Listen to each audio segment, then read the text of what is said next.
Hello friends, so welcome to your YouTube channel and I'm your GK mentor Saurabh Khandelwal and this is your session number 8. तो student हम लोग तैयारी कर रहे हैं, हम लोग टारगेट कर रहे हैं जस्ट आफ्टर 12th के डिफरेंट एंट्रेंस एग्जाम्स को लेकर. तो this is one stop solution जहां पर आपको सभी तरह के important current affairs as well as जो स्टैटिक जीके होता है उसके सभी तरह के क्वेश्चंस को आपको यहीं पे कवर करने का मौका मिल जाएगा. तो चलिए स्टूडेंट स्टार्ट करें आज के सेशन के साथ. In this particular session we are going to discuss the top 5 important or to say around 5 to 6 different questions from different affairs from different subjects. Okay, तो चलिए shall we start करते हैं. तो पैरेलली आप भी try करते रहें इस तरह के क्वेश्चंस को. आंसर क्या हो सकता है please mention into your comment box. तो चलिए start with the first question of the day and the first question is MET implementation timeline. MET is basically one of the important announcement in budget और in general budget 2026-27 के अंदर.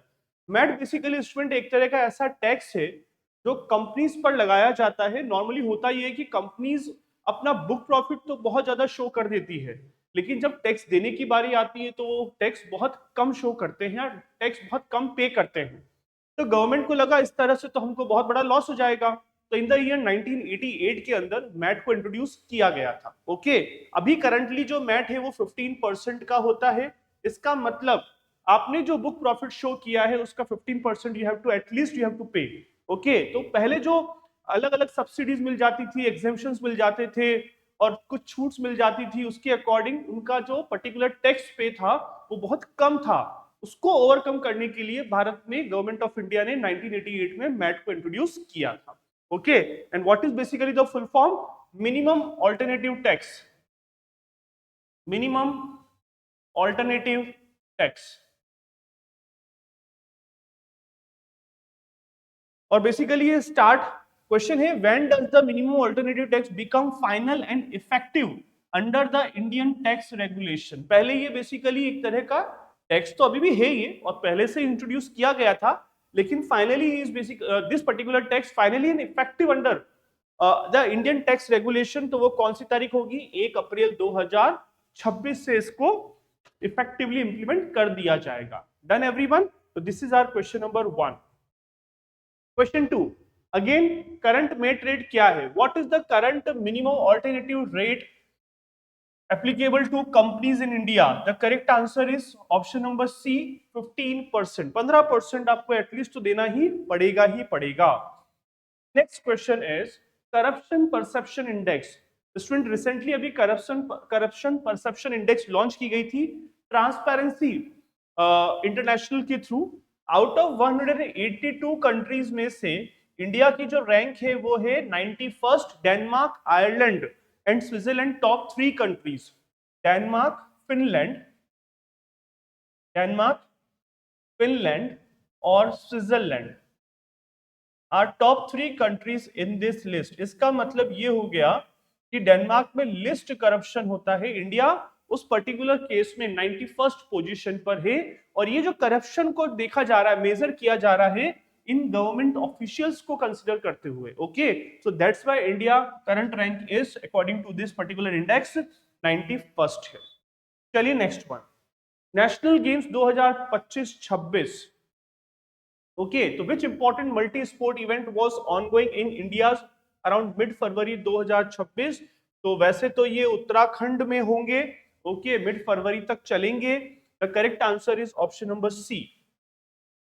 Next one, mother of all deal किसने कहा? Definitely जो India के union minister है, minister of commerce Piyush Goyal ने एक वर्ड यूज किया, एक टर्म यूज किया है, मदर ऑफ ऑल डील. इसका ऑब्जेक्टिव, इसका मीनिंग सिंपल सा यही है कि अभी तक का इतना बड़ा डील किसी दो देशों के बीच में नहीं किया गया और इंडिया ने ये यूरोपियन यूनियन के साथ किया है और अराउंड $100 बिलियन का किया है इन नेक्स्ट 15 इयर्स में. तो दैट्स व्हाई हमारे देश के जो यूनियन मिनिस्टर है उन्होंने इस पर्टिकुलर डील को मदर ऑफ ऑल डील के नाम से जाना है और इंडिया और EFTA को नाम दिया गया है, European free trade agreement between India and European Union. Done everyone? चलिए next one, historic EFTA agreement. EFTA agreement, trade and economic partnership agreement was signed between India and the European Free Trade Association comprising Switzerland,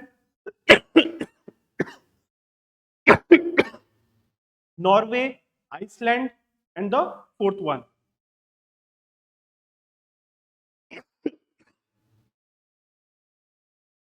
investment committed. $100 billion का ये total investment होगा, massive investment commitment from India with UFEA. 15 साल का timeline होगा और 4 EFTA nations इसमें participate करेंगे, Switzerland, Norway, Iceland and लिस्टेनशिन।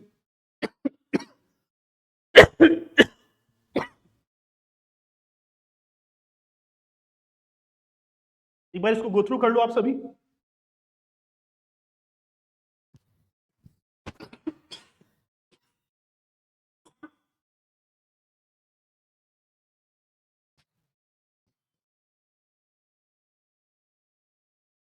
So now in this way, in this class today we will discuss about 6 questions जो बहुत important है for your examinations point of view।